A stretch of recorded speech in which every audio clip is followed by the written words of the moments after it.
என் அருமை உலகத்தமிழ் மக்களே, தாய்மார்களே, பெரியோர்களே, சிறார்களே, என் அருமை சீடர்களே, யோக நண்பர்களே, யோக விரும்பிகளே, உங்கள் அனைவருக்கும் என் இனிய காலை வணக்கம். கலைஞர் தொலைக்காட்சி நிகழ்ச்சியில் நலமுடன் வாழ என்னும் பிரிவில் யோகாசனத்துக்கு அதிகாலை வேளையில் முதல் நிகழ்ச்சியாக முக்கியத்துவம் தரப்படுகிறது. காலங்காலமாக தரப்படுகிறது. உலக மக்கள் எல்லோரும் பார்க்கிறார்கள். காலமெல்லாம் செய்கின்ற காரணத்தினால் அவர்களாகவே யோகாசன ஆசிரியர்களாக மாறி வீட்டில் உள்ளவர்கள், நண்பர்கள், பக்கத்து வீட்டுக்காரர்கள் அத்தனை பேர்களுக்கும் கற்றுக் கொடுத்து அவர்களுக்கு ஏற்பட்டிருக்கின்ற பல்வேறு சிரமங்களை நீக்கி கொண்டிருப்பதாக அவர்கள் தொலைபேசியிலோ கடிதங்கள் மூலமாக தெரிவிக்கும் பொழுது மிக்க மகிழ்ச்சியாக இருக்கின்றது. அது இந்த நிகழ்ச்சி அந்த தன்மையை உடையது. எங்கே ஆசிரியர்கள் இருக்கிறார்கள்? இதை பார்த்தே ஆசிரியர்களாக இன்றைக்கு மாறிக்கொண்டிருக்கிறார்கள். அந்த நிலையில் நமது அரங்கிற்கு இங்கே வந்திருப்பவர் Palanisamy, MA, ML, MSc yoga, வக்கீல் தொழில் படித்து யோகாவிலும் பாஸ் பண்ணியிருக்கிறார். எனது இன்ஸ்டியூட்டில் 5 ஆண்டுகளாக காலையிலும் மாலையிலும் யோகாசன ஆசிரியராக இருந்தால் பணிபுரிகிறார். அதைத்தான் விசேஷம். ஒரு வக்கீல் யோகாசன ஆசிரியராகவும் கோர்ட்டுக்கு செல்கிறார், இங்கேயும் வேலை செய்கிறார் என்றால் அதற்கு தக்கனபடியான ஒரு உடல் வலிமை, மனோ வலிமையை இந்த யோகாசனம்தான் அவருக்கு கொடுத்திருக்கிறது என்பதை நான் தெரிவித்துக் கொள்கிறேன். இப்பொழுது அவர் செய்யக்கூடிய ஆசனத்தை பார்ப்பீர்களானால் அற்புதமான ஆசனம், யாரும் செய்ய முடியாது.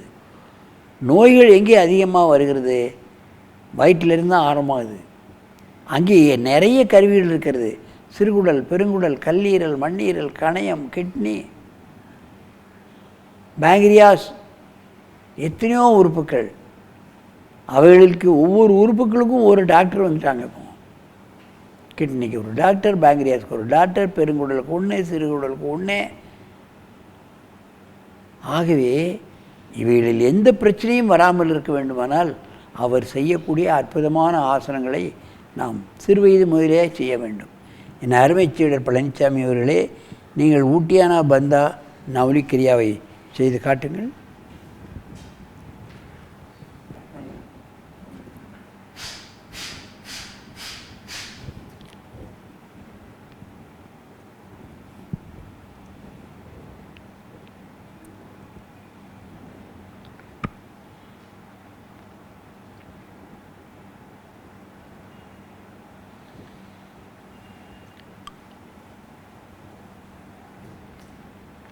ஊட்டியானா பண்ணுங்க முதல்ல.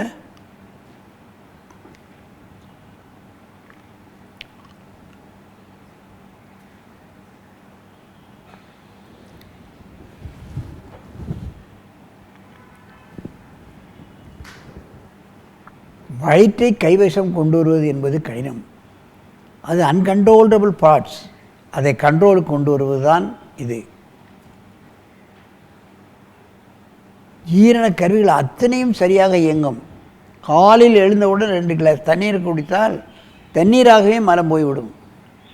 அத்தனையும் குடல் சுத்தமாகிவிடும். அங்கே ஒரு எதுவும் தங்காது.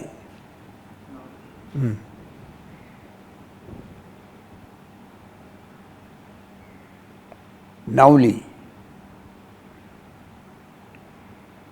இருக்கிறது. சிறுகுடல், பெருங்குடல், கல்லீரல், மண்ணீரல் அத்தனையும் இருக்குகிறது. யார் வைத்து அதையெல்லாம் இருக்க முடியும் பாருங்கள். அவர் சொன்னபடியெல்லாம் கேட்குறது அந்த வயிறு. கை கேட்கும், தலை கேட்கும், கால் கேட்கும். வயிறு தான் சொன்னபடி கேட்கறதுக்கு நிறைய பயிற்சிகள் வேண்டும். அதிகாலையில் தான் இந்த பயிற்சியை செய்ய வேண்டும். மலம் கழித்து விட்டு அதற்கப்புறம் குளித்து விட்டு இந்த ஆசனத்தை செய்ய வேண்டும். மலம் கழிக்காமல் இந்த ஆசனத்தை செய்ய முடியாது.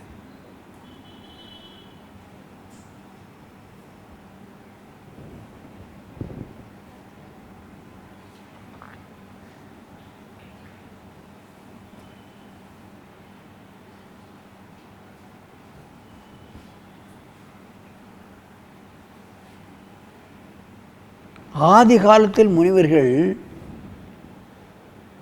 என்ன செய்வார்கள் என்றால் இதை உட்கார்ந்து கொண்டு செய்வார்கள். தண்ணீரை போய் உட்கார்ந்து கொண்டு இந்த ஊட்டியானா நவுலியை செய்தால் தண்ணீர் ஏனஸ் வழியாக உள்ளே போய்விடும். தண்ணீரில் உட்கார்ந்து கொண்டு இதை செய்தால் தண்ணி உள்ளே போயிடும், வயிற்றுக்குள்ளே போயிடும், குடலில் போயிடும். அப்புறம் நவுலி கிரியாலாம் பண்ணி அலசி எடுத்து அப்புறம் வெளியே வந்து மலம் கழித்து விடுவார்கள். அப்படி உடலை சுத்தப்படுத்தி வைத்திருந்தார்கள். மலச்சிக்கல் தான் மனிதர்களுக்கு பல சிக்கல், பல வியாதிகளுக்கு காரணம் என்பதை நீங்கள் தெரிந்து கொள்ள வேண்டும்.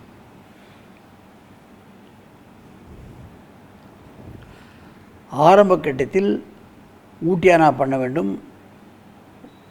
பின்னல் அந்த குடலை மேலே தூக்கி தூக்கி பழக வேண்டும். அதற்கு பின்னால் வயிற்றை நன்றாக முன்னால் ஒடுக்கி கொண்டு வந்து நவுலியை கொண்டு வர வேண்டும். அதற்கு பின்னால் வயிறு என்ன சொன்னாலும் கேட்கும். தண்ணீரை குடித்துவிட்டு நாம் அதை சுற்றினால் குடல் சுத்தம் செய்து அவ்வளவும் வெளியே போய்விடும், மனம் கழிந்து விடும். எந்த வியாதியும் மனிதனுக்கு வராது என்பதை நீங்கள் தெரிந்து கொள்ள வேண்டும். உட்காருங்கள். என் அருமை பார்க்கின்ற இந்த நிகழ்ச்சியை பார்க்கின்ற பெரியோர்களே உட்காருங்க. இவைகளெல்லாம் அற்புதமான பயிற்சிகள். நமது முனிவர்கள் வயிற்றுக்கென்றே சில பயிற்சிகளை வைத்திருக்கிறார்கள். ஆசனங்கள், முத்திரைகள், பந்தங்கள், கிரிகைகள் இப்படியாக வைத்திருக்கிறார்கள் வயிற்றுக்கு. அதை செய்துவிட்டால் வயிற்றில் எந்த பிரச்சனையும் வராது. எத்தனை ஆப்ரேஷன் வயிற்றில், கிட்னியில் கல்லுங்கிறான், அதில் பேங்க்ரியாஸ் ஃபெயிலியர் ஆகிட்டுது, அதில் கணையம் வேலை செய்ய மாட்டேங்கிறது, டயபெட்டிக் வந்து விடுகிறது, கேஸ்ட்ரிக் ட்ரபிள், அல்சர், சொல்ல முடியாத வியாதிகளெல்லாம் வயிற்றிலிருந்து தான் ஆரம்பமாகிறது. அவற்றிற்கெல்லாம் ஒரே வழி இந்த ஊட்டியானா நவுலி கிரியா என்பதை நீங்கள் தெரிந்து கொள்ள வேண்டும். நீங்கள் முயற்சி செய்து பாருங்கள், அல்லது அருகில் உள்ள யோகா பயிற்சி சாலைக்கு சென்று பாருங்கள். இந்த பயிற்சியை அவர்கள் மிக இலகுவாக உங்களுக்கு சொல்லித் தருவார்கள். ஆகவே இது போன்ற பயிற்சிகளை நீங்கள் பயின்று வயிற்றை சுத்தப்படுத்தி வயிற்றில் எந்த விதமான வியாதிகளும் வராமல் நீங்கள் காத்து நீண்ட நாள் வாழ வேண்டும் என்று கேட்டு உங்களிடமிருந்து விடைபெறுவது ஆசனா ஆண்டியப்பன். வணக்கம்.